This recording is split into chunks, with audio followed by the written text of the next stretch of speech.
Today is May 4th, 2025, and this is a weekly update in the ongoing war between Israel and the Hamas terror organization in the Gaza Strip and against other enemies on various fronts throughout the Middle East.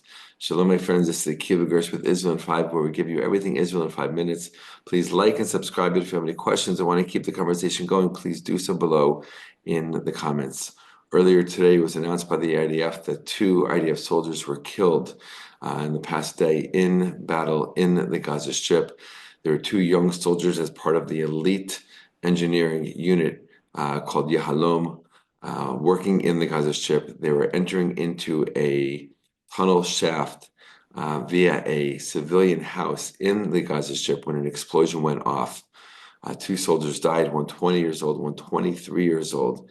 In addition to that, 2 other soldiers were injured in that explosion, one in very critical condition, sending those soldiers prayers for healing, full healing, and sending condolences to the families of the 2 fallen soldiers. Last night, Israel sent out around 60,000 call-up notices to Israelis, to Israeli reservist soldiers, as they vowed to step up military actions in the Gaza Strip, as the Hamas terror organization continues to refuse to release the remaining 59 Israeli hostages.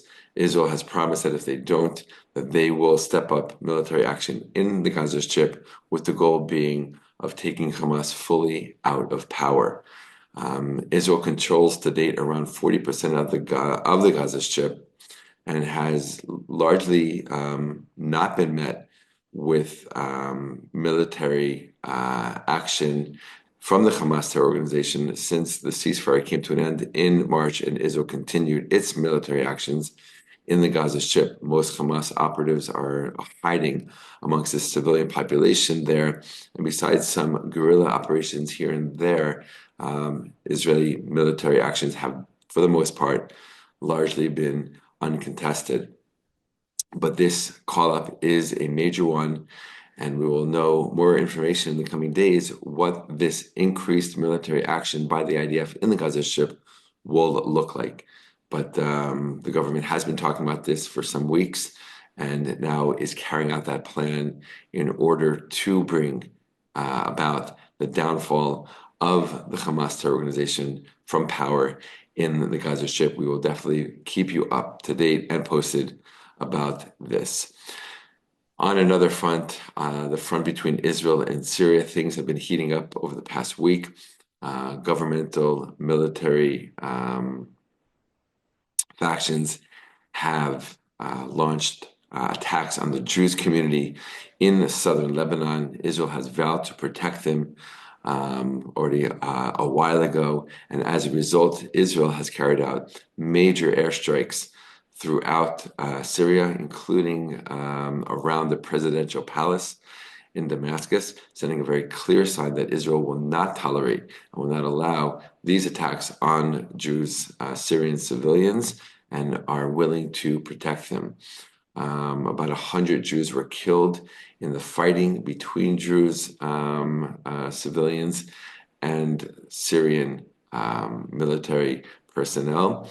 Many injured as well, and Israel has actually taken some of those injured into a Israeli hospital in the northern city of Tzfat. They are even considering building a military field hospital in the extended buffer zone that Israel has going into and on Syrian soil.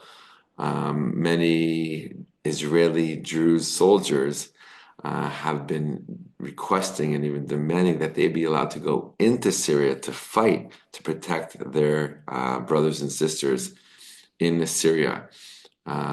Israel is continuing again to protect them, and again is warning the new Syrian government against attacking these Jewish civilians, and if they do, they will carry out more and further attacks on the Syrian military. Again, a developing story, and we'll keep you posted about that as well.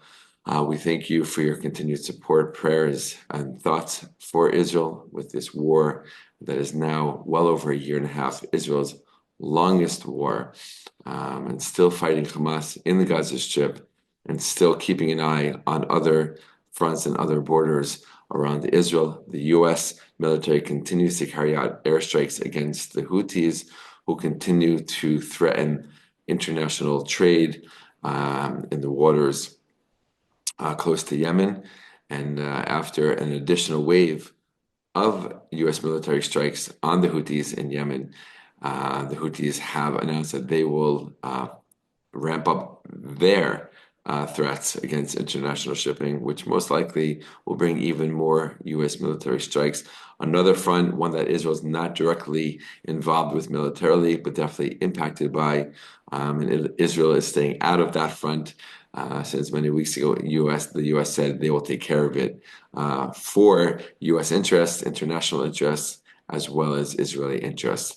That's the update for this week. Sending you blessings from Israel for a Shavua Tov, a good week.